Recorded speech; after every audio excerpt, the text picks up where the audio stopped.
అంటే ఒక ఫ్యూడల్ భావజాలం కలిగిన వ్యక్తి ఈరోజు మీడియా ఉంది కనుక సంతోషం మేడం. మీడియా లేని కాలంలో మా మీద జరిగిన దాడులు, మాకు జరిగిన అత్యాచారాలు, మా బతుకులు ఆగం చేసిన సంఘటనలు ఎక్కడ కూడా ఎవరికి తెలిసేటివి కావు, గ్రామం దాటి వచ్చేటివి కావు. మాకు నిజంగా చెప్తున్న గ్రామాల్లో మాకు అండగా నిలబడ్డ జాతులు ఏమైనా ఉన్నాయంటే అది రెడ్డి జాతులు.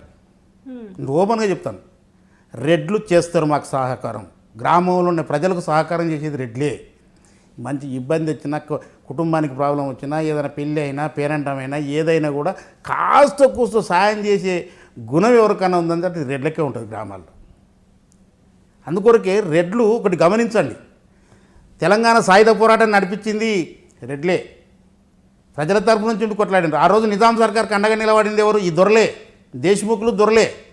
వాళ్ళ మీద పోరాటం చేసిన వాళ్ళు రెడ్లు. ఈ ప్రజలంతా అంటే పోరాటం చేసిన ప్రజల్ని బానిసలుగా చూస్తున్నారు. తెలంగాణ కావాలి